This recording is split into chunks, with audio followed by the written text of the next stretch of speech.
Seri 10 Pedang Kayu Harum, Si Kumbang Merah, Cerita, Hoping Hu, Audiobook, Novel Silat, Bab 54. Akhirnya Tanggan dapat menekan guncangan perasaannya dan dia pun berkata gugup.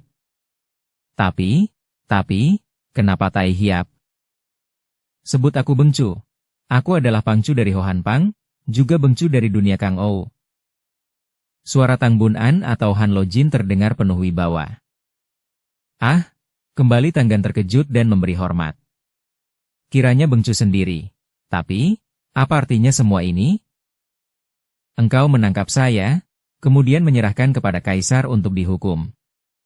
Kemudian, Bengcu pula yang menyelamatkan saya, membunuh pengawal yang membawa saya ke tempat pembuangan, bahkan memberi emas kepada saya. Apa artinya perbuatan Bengcu itu? Bukan lain untuk menyelamatkanmu, anak bodoh. Engkau telah memperoleh kedudukan yang baik tetapi engkau menyalahgunakannya, hanya karena engkau tergila-gila kepada seorang selir. Tolol. Boleh saja bermain-main dengan semua selir, akan tetapi tidak terikat seperti itu, sampai tergila-gila kemudian membawanya lari dari istana. Kalau tidak aku yang mendahului para jagoan istana menangkapmu, lalu membebaskanmu, apa kau kira sekarang engkau masih hidup? Untuk itu sekali lagi saya mengaturkan terima kasih dan saya tak akan melupakan budi kebaikan Tai Hiap kepada saya. Akan tetapi, jika boleh saya mengetahui, kenapa Tai Hiap bersusah payah untuk melakukan semua itu kepada saya? Tanggan. Sebelum ditangkap engkau selalu membual di kota raja bahwa engkau adalah putra dari Ang Hongchu. Benarkah itu?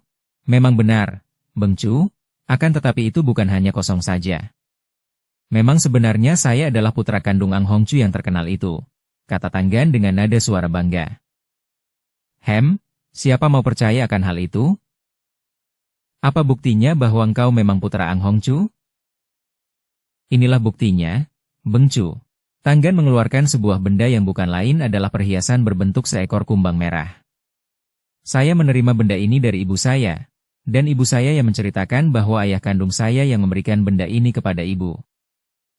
Katakan, siapa nama ibumu dan dari mana dia datang?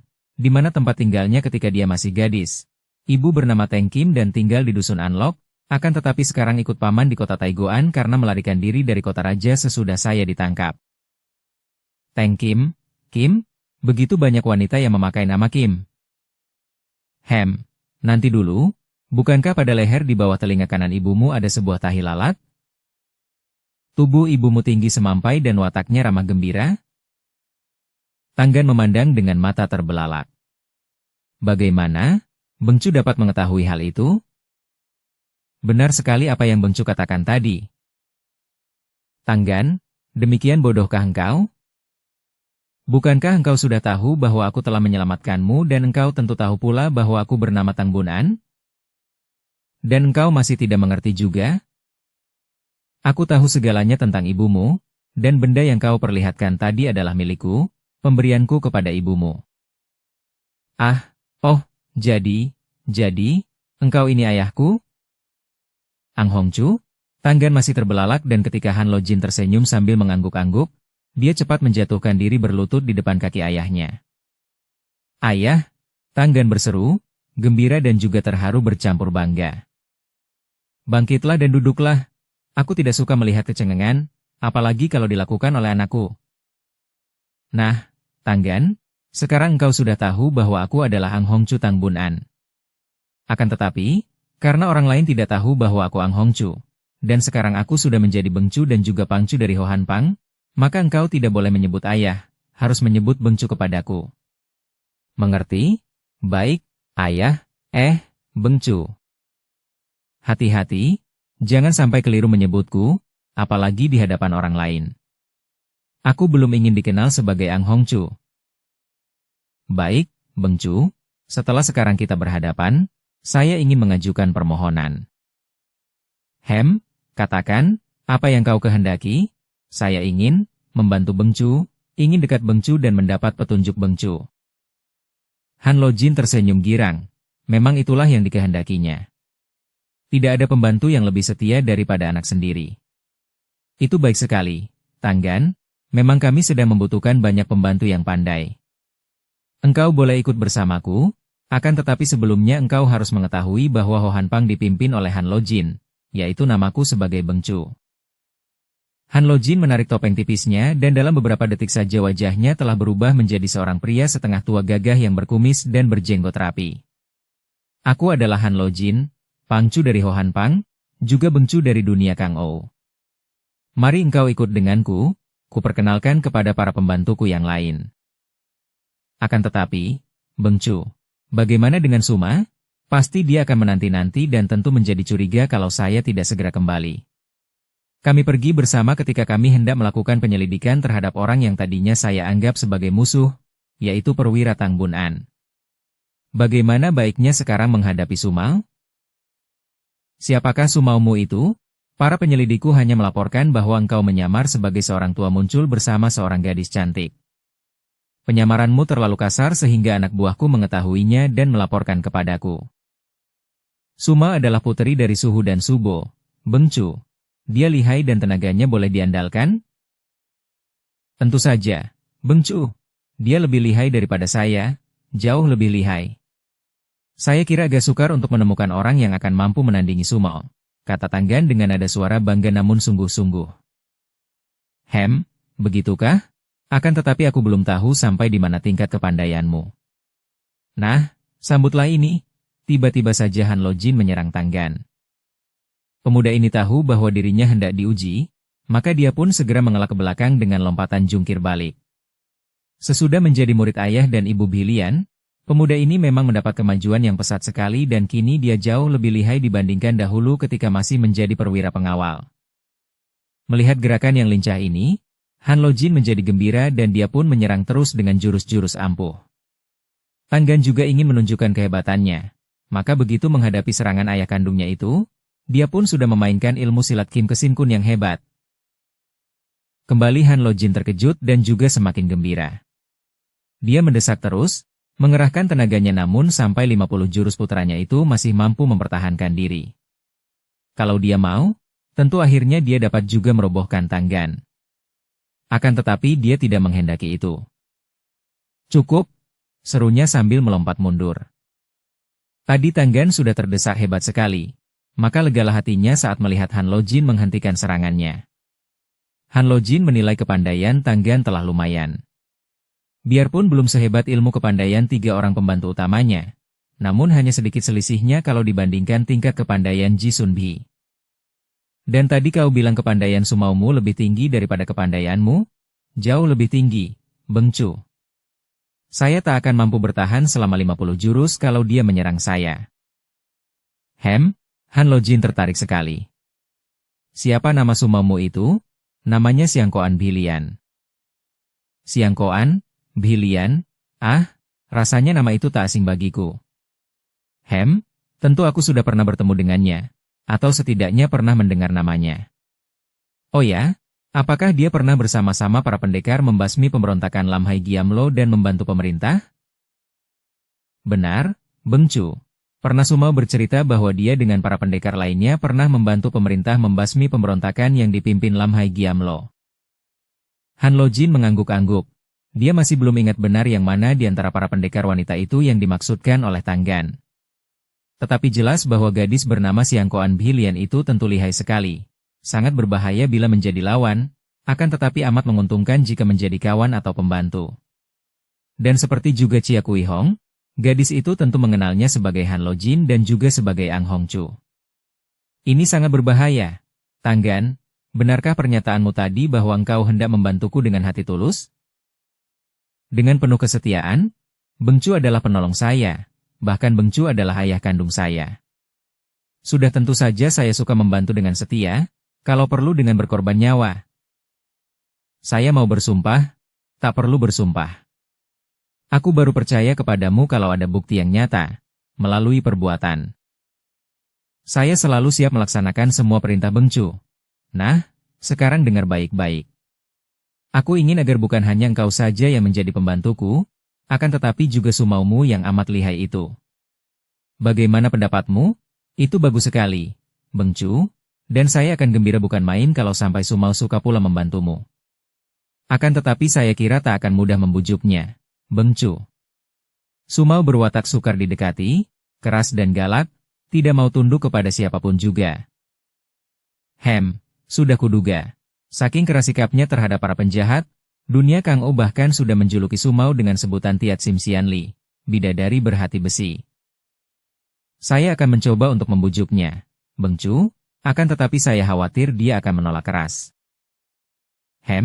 Orang seperti dia itu sangat baik kalau dapat ditarik menjadi kawan, tetapi akan membahayakan kita bila gagal dan dia menjadi lawan. Jika dia menolak, maka kita harus menggunakan muslihat agar dia tunduk dan menyerah. Tanggan memandang kepada Han Lojin dengan mata terbelalak khawatir. Bengcu, harap jangan ganggu Suma. Han Lojin mengerutkan alisnya, menatap tajam wajah putranya itu. Rupanya engkau jatuh cinta kepada Sumaumu itu? Tanggan mengangguk lesu. Saya sudah tergila-gila kepadanya, Bengcu. Dan dia pun cinta kepadamu? Saya tidak tahu, Bengcu. Kenapa engkau tidak mengaku terus terang dan melihat bagaimana tanggapannya? Saya tidak berani. Dia galak dan keras, saya takut dia marah. Kalau begitu bagus, Tanggan. Engkau bujuk dia supaya suka membantuku. Kita lihat saja. Jika dia menolak, maka kita tangkap gadis itu dan aku mempunyai akal agar dia menurut dan suka menjadi istrimu. Kalian akan kunikahkan di tempat kita. Tentu saja Tanggan menjadi gembira sekali mendengar janji itu. Saya akan melakukan segala perintah Bengcu dengan senang hati. Apa yang harus saya lakukan sekarang? Katakan kepada Sumaumu bahwa aku, Ketua Ho Han Pang, menunggu kunjungan kalian di markas Ho Han Pang, dan akan kutunjukkan di mana adanya orang yang kalian cari itu. Usahakan agar jangan sampai dia curiga. Kutunggu kunjungan kalian hari ini juga, siang atau sore hari ini di markas kami. Han Lojin lantas membuat gambaran dan petunjuk di mana adanya markas Ho Han Pang yang berada di bukit luar kota. Satu hal lagi, kata Han Lojin ketika mereka hendak berpisah dan meninggalkan kuil tua yang kosong itu. Nama Sumaumu itu Siang Koan Bhilian. Dia bermarga Siang Koan, apa ada hubungannya dengan orang yang namanya Siang Koan Cikang? Itu nama suhu, seru Tanggan. Kini Han Lojin terbelalak. Dia teringat akan musuh besar pembantunya, Sim Kiliong, yang sedang dicari-cari. Kiranya engkau kini menjadi murid Siang Koan Cikang? Dan Sumaumu itu putri Siang Koan Cikang? Bengcu sudah mengenal Suhu. Subo juga seorang yang sangat lihai, tidak kalah lihainya dibandingkan Suhu. Menurut keterangan Sumai, Subo bernama Toan Huichu dan dia putri tunggal mendiang raja dan ratu iblis yang kabarnya dulu pernah menggemparkan dunia persilatan. Kata pula Tanggan dengan bangga meskipun dia merasa menyesal kenapa baru sekarang dia menjadi murid Suhu dan Subonya sehingga belum banyak ilmu yang diserapnya. Dan dia semakin bangga setelah melihat sikap Bengcu itu seperti orang yang terkejut dan agak gentar. Memang bukan main kagetnya hati Han Lojin mendengar bahwa yang dimusuhi oleh Sim Kiliong itu adalah seorang sakti yang memiliki seorang istri yang sakti pula. Tentu saja dia pernah pula mendengar nama besar Raja dan Ratu Iblis. Akan tetapi dia harus dapat menyenangkan hati Sim Kiliong yang merupakan pembantu paling lihai, sambil dia harus meyakinkan hati Tanggan ini agar tidak memihak guru-gurunya. Dukung channel Novel Silat dengan subscribe, follow, like, komen dan share. Aku tidak mengenal mereka secara pribadi, namun aku pernah mendengar nama besar mereka. Jawabnya, Tanggan, sekarang engkau pergilah menjemput Sumaumu dan ajak dia ke markas kita. Aku menunggu di sana. Baik, Bengcu. Tanggan lalu meninggalkan kuil itu dengan hati girang bukan main. Tidak saja dia dapat menemukan ayah kandungnya, akan tetapi dia bahkan sudah diterima sebagai pembantu ayahnya yang kini menjadi seorang pangcu, ketua perkumpulan, sekaligus juga menjadi Bengcu, pemimpin rakyat. Dan ayahnya juga sudah menjanjikan bahwa dengan bantuan ayahnya dia akan dapat memperisteri Siang Koan Bhilian. Han Lojin, Siang Koan Bhilian memandang kepada Tanggan dengan mata terbelalak. Kau katakan tadi bahwa Han Lojin yang kau temui di sana? Melihat Sumainya kelihatan terkejut ketika mendengar disebutnya nama Han Lojin, Tanggan lalu bersikap hati-hati. Sumau, apakah engkau pernah mendengar nama Han Lojin?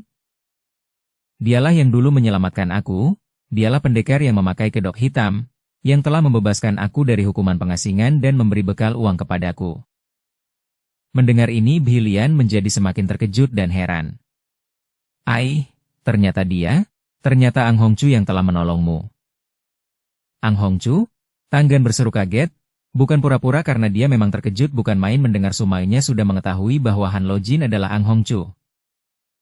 Suma, Han Lojin ini adalah seorang pangcu yang terhormat dari Ho Han Pang. Malah dia juga diakui sebagai seorang bengcu.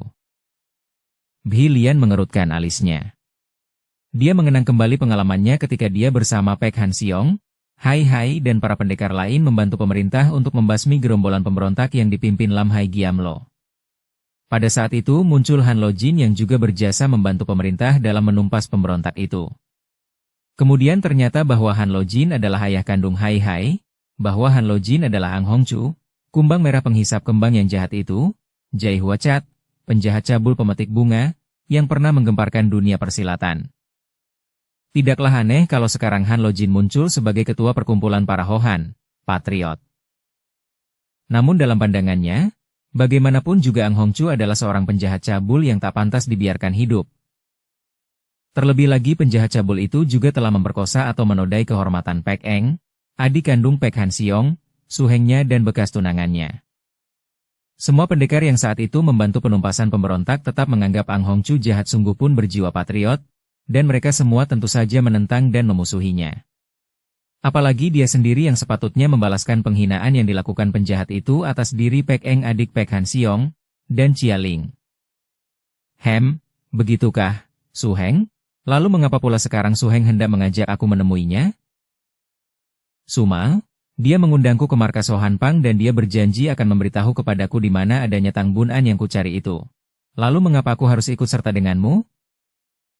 Mengapa tidak, Suma? Bukankah engkau pergi bersamaku untuk membantuku?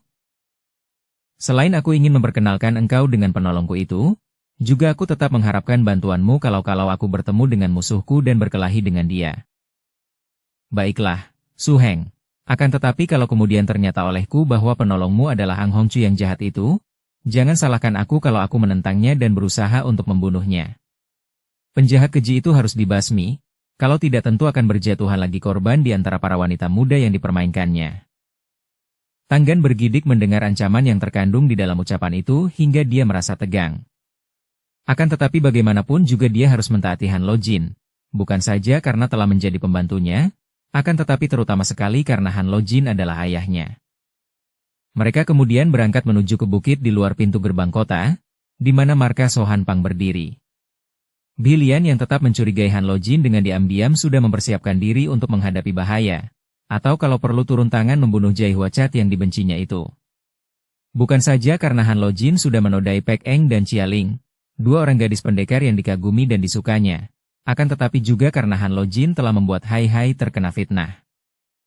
Dahulu, semua orang juga termasuk dia sendiri telah menuduh Hai Hai yang melakukan semua perkosaan atau perbuatan busuk itu, karena Han Lojin memberi kesan ke arah itu. Jai Huacat itu melakukan perbuatan terkutuk dan menjerumuskan Hai Hai yang menjadi sasaran pula dari kemarahan para pendekar karena dia disangka menjadi pelakunya. Sementara itu Han Lojin juga sudah membuat persiapan. Dia mengumpulkan 3 orang pembantu utamanya, yaitu Sim Ki Leong, Tang Chun Sek dan Ji Sun Bi. Chun Sek belum mengenal Siang Koan Bhilian, akan tetapi Sim Ki Leong dan Ji Sun Bi terkejut sekali ketika mendengar keterangan Han Lojin bahwa gadis perkasa itu akan datang berkunjung. Terutama sekali Sim Ki Leong. Tentu saja dia merasa tegang bukan main saat mendengar bahwa gadis yang pernah menjadi musuhnya dalam pemberontakan yang dipimpin Lam Hai Giamlo di mana dia menjadi pembantu utama, kini akan muncul di hadapannya. Apalagi ketika Han Lojin mengatakan bahwa gadis perkasa itu adalah putri musuh besarnya, yaitu Siang Koan Cikang. Kalau dia belum sempat membalaskan sakit hati orang tuanya kepada Siang Koan Cikang, biarlah dia akan lebih dulu membalasnya lewat putri musuh besarnya itu. Agaknya Han Lojin dapat menduga isi hati pembantunya, maka dia pun berkata dengan suara penuh wibawa. Siang Koan Bhilian akan datang di bawah suhengnya yang bernama Tanggan. Mereka akan kutarik sebagai pembantuku. Tanggan sudah menyatakan suka menjadi pembantuku dan bekerja sama dengan kalian. Namun kita harus dapat membujuk Siang Koan Bhilian dahulu agar suka pula membantu kita. Kalau dia tidak mau membantu, maka terpaksa harus menggunakan kekerasan. Jangan khawatir, Beng Chu. Sayalah yang akan memaksanya, kata Sim Qiliong sambil mengepal tinju dan dengan hati panas karena dendam. Qiliong, aku tidak menghendaki engkau mengganggu gadis itu. Syukurlah bila dia mau membantuku. Andai kata tidak, aku akan menangkapnya dan kalian hanya membantuku. Aku tidak ingin mengganggu atau membunuh, melainkan hendak menundukkannya agar dia suka membantuku. Seperti halnya dua orang gadis yang kini sudah menjadi tawanan kita. Kita lihat saja bagaimana sikapnya nanti. Kita harus menggunakan akal jika dia tetap berkeras tidak mau membantu tetapi malah mengambil sikap bermusuhan. Han Lojin lalu mengatur siasat dan para pembantunya tentu saja tidak berani membantah. Bahkan Sim Qiliong hanya mengangguk setuju. Sungguh pun hatinya masih dibakar oleh dendam.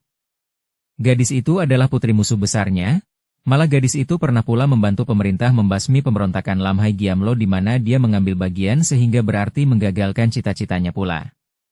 Dan sekarang Han Lojin hendak menarik gadis itu sebagai pembantu, bekerja sama dengan dia. Demikianlah, ketika Tanggan dan Bilian tiba di pintu gerbang markas perkumpulan Ho Han Pang, keadaan di situ terlihat tenang saja. Para anggota Ho Han Pang yang bertugas jaga sudah diatur sebelumnya sehingga mereka itu menyambut kedatangan pemuda dan gadis itu dengan sikap ramah dan hormat. Kami hendak bertemu dengan Ho Han Pang Chu, kata Tanggan kepada beberapa orang pria muda yang berjaga di pintu gerbang masuk. Mereka itu nampak gagah dan tampan. Apakah Ji Wei, Anda berdua, adalah saudara Tan Hock Seng dan Nona Siang Koan Bilian? Tanya kepala jaga. Benar, kata Tanggan. Ah, selamat datang di Ho Han Pang. Memang Pang Chu sudah memesan kepada kami bahwa Ji Wei akan datang berkunjung. Mari, silakan masuk, saya akan mengantarkan Ji Wei ke ruang tamu. Mereka berdua lalu mengikuti pemuda tinggi besar itu dan diam-diam Bilian siap siaga. Bagaimanapun juga dia tetap curiga dan harus berhati-hati. Kalau ternyata benar bahwa ketua Ho Han Pang adalah Han Lojin alias Ang Hongchu. Tidak mungkin dia dapat percaya begitu saja terhadap seorang seperti Ang Hongchu. Mereka dibawa masuk ke sebuah ruangan yang luas. Ruangan tamu ini besar dan hanya terisi belasan buah bangku yang dikelilingi sebuah meja bundar yang besar. Selebihnya kosong sehingga leluasa berlatih silat, bahkan untuk bertanding sekalipun. Dengan amat hati-hati Bilian memasuki ruangan itu. Kepala jaga lantas mempersilakan mereka duduk dan menunggu. Harap Ji Wei menunggu sebentar. Pang Chu tentu akan datang menyambut Ji Wei di sini karena kedatangan Ji Wei telah dilaporkan. Kepala penjaga itu lalu pergi meninggalkan ruangan itu. Bilian mempelajari ruangan itu dengan pandang matanya. Selain pintu besar di depan, terdapat pula dua buah pintu di belakang dan di kiri yang entah menembus kemana. Jadi kalau pihak tuan rumah menghendaki, kini dia sudah terkepung di ruangan itu. Tetapi dia bersikap tenang dan sama sekali tidak merasa gentar. Juga dia melihat betapa Suhengnya berusaha untuk bersikap tenang. Namun dari pandang mata Suhengnya dia tahu bahwa Suhengnya itu merasa gelisah dan matanya tak tenang memandang ke sana-sini. Daun pintu di sebelah dalam terbuka lantas muncullah seorang laki-laki berusia lebih dari setengah abad tapi masih nampak ganteng dan gagah. Dengan pakaian yang rapi, kumis jenggot terpelihara baik serta penampilan yang memikat. Dia tersenyum dan pandangan matanya bersinar tajam. Begitu melihat lelaki ini, Bilian langsung bangkit berdiri sambil menatap tajam. Dia tidak salah lihat, memang itulah Han Lojin yang dahulu pernah dilihatnya. Itulah Ang Hongchu, si kumbang merah. Kau, Ang Hongchu, Bilian berkata dan sepasang matanya mengeluarkan sinar kilat. Diam-diam Han Lojin bergidik. Gadis ini benar-benar amat berbahaya, mirip Chia Kui Hong. Kalau menjadi lawan, akan mengancam keselamatannya. Akan tetapi dia tersenyum dan membungkuk dengan sikap hormat. Ai, ternyata Sumau dari Tan Hock Seng adalah Nona Siang Koan Bilian yang gagah perkasa. Kita sudah pernah saling bertemu dan bekerja sama membantu pemerintah saat membasmi gerombolan pemberontak yang dipimpin Lam Hai Giamlo. Selamat datang di Ho Han Pang, Nona. Kami akan merasa terhormat dan gembira sekali apabila kita dapat bekerja sama lagi dalam membantu pemerintah di segala bidang. Akan tetapi dengan senyum sindir Bilian menggerakkan tangan kanannya lalu tampaklah sinar berkelebat dan tahu-tahu tangan kanan itu sudah memegang sebatang pedang yang bercahaya. Itulah Kuan Im Kiam, pedang pusaka ampuh pemberian orang tuanya. Dengan pedang melintang di jari depan dada, Bilian menudingkan telunjuknya ke arah muka Han Lojin dan suaranya terdengar lantang. Ang Hongchu, tidak perlu banyak cakap lagi dan segera keluarkan senjatamu. Aku harus membunuhmu demi membalaskan kekejian yang kau lakukan terhadap Pek Eng, Xia Ling serta banyak wanita lain, juga demi menjaga keselamatan wanita-wanita lain. Keluarkan senjatamu dan mari kita mengadu nyawa. Nona Siangkoan, kami mengundang kalian berdua ke sini untuk membantu kalian menemukan orang yang sedang kalian cari, bukan untuk bermusuhan, kata Han Lojin sambil memandang kepada Tanggan. Pemuda itu menjadi bingung melihat sikap Sumainya, maka dia pun cepat melangkah ke depan Sumainya. Sumau, kenapa begini? Bengcu ini adalah penyelamatku, juga dia akan menunjukkan di mana adanya orang yang kucari-cari. Su Heng, dia inilah Ang Hongchu, orang yang sangat jahat dan kejam. Dia harus kubunuh demi keselamatan dan keamanan para wanita lemah yang tidak berdosa. Dengan sikap galak gadis itu telah melangkah maju hendak menyerang Han Lojin. Melihat ini Tanggan cepat meloncat ke depan gadis itu dan menghalanginya.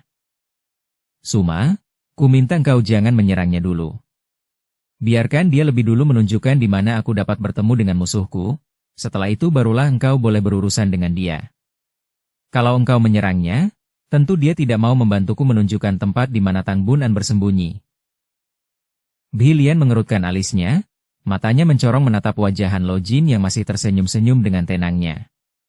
Dia tahu bahwa jika dia berkeras menyerang Han Lojin, tentu saja Ang Hongchu tak akan sempat memberitahu lagi di mana adanya musuh besar Tanggan. Maka dia menahan diri dan mengangguk. Baiklah, akan tetapi aku tidak akan melepaskan dia dan aku harus mengikuti kemana dia membawamu pergi. Hahaha, Nona Siangkoan Bilian yang gagah dan cantik jelita. Jangan khawatir, Nona, aku tidak akan melarikan diri dan setiap saat aku siap untuk melayanimu. Tapi sekarang, karena sudah berjanji dengan bekas perwira ini, aku akan melayaninya lebih dahulu untuk menunjukkan tempat di mana dia dapat menemukan sahabat lamanya. Hahaha. Tak perlu banyak cakap lagi. Tunjukkan tempat orang itu kepada Su Heng, kemudian kita bertanding sampai kau mampus di ujung pedangku untuk pergi menghadapi hukumanmu di neraka. Bentak Bilian. Bengcu, marilah. Kau tunjukkanlah di mana adanya Tang Bunan. Mari kalian ikuti aku, kata Han Lojin sambil tersenyum, dan tanpa menoleh lagi dia pun melangkah memasuki pintu belakang. Bilian yang merasa khawatir kalau Ang Hongchu yang dibencinya itu melarikan diri, juga untuk melindungi Su Hengnya supaya jangan terjebak oleh Jai Huacat yang kini menjadi ketua Han Pang itu, mendahului Tanggan dan melangkah dengan cepat di belakang Han Lojin. Tanggan berjalan di belakangnya sehingga dia tidak tahu betapa pemuda itu nampak tegang sekali. Memang hati Tanggan gelisah bukan main memikirkan Sumaunya ini. Ia telah jatuh cinta kepada Sumaunya yang cantik manis dan gagah perkasa ini, dan setelah kini jelas bahwa Sumaunya tidak saja enggan membantu Han Lojin bahkan memaksanya untuk mengadu nyawa, dia merasa khawatir karena sudah tahu bahwa ayahnya itu, Han Lojin, kini hendak menggunakan siasat untuk menjebak Bilian. Dan dia tahu pula bagaimana perangkap itu dipasang dan apa yang harus dilakukannya. Dia sayang kepada Bilian, akan tetapi juga taat kepada ayahnya. Akan tetapi karena dia sudah mendapat ketegasan dari ayahnya bahwa Sumainya hanya akan ditawan dan tidak akan diganggu atau dibunuh. Bahkan kemudian akan dipergunakan siasat agar Sumainya suka menyerahkan diri kepadanya dan dengan sukarela mau menjadi istrinya, hatinya pun lega dan dia hanya mentaati saja perintah ayahnya yang kini menjadi atasannya. Dia tahu pula bahwa kini para pembantu ayahnya tentu sudah berjaga-jaga dan mengepung tempat itu sehingga bagaimanapun lihai Sumainya, dia tak akan mampu lolos dari tempat ini. Walaupun hatinya penuh dengan kecurigaan, namun Bilian tidak merasa gentar ketika tuan rumah memasuki sebuah lorong yang menuju ke bawah, menuju ke ruangan bawah tanah. Dia hanya menoleh sebentar ke arah Su Hengnya. Hati-hati, Su Heng, bisiknya dan Tanggan mengangguk. Engkaulah yang harus berhati-hati, Suma, katanya di dalam hati. Lorong bawah tanah itu membawa mereka ke depan sebuah kamar berpintu besar. Nah, di dalam kamar ini kalian bisa menemukan orang yang kalian cari. Bukalah pintunya dan masuklah, kata Han Lojin. Bersambung ke bab 55. Dukung kami dengan subscribe, follow, like, komen dan share. Terima kasih.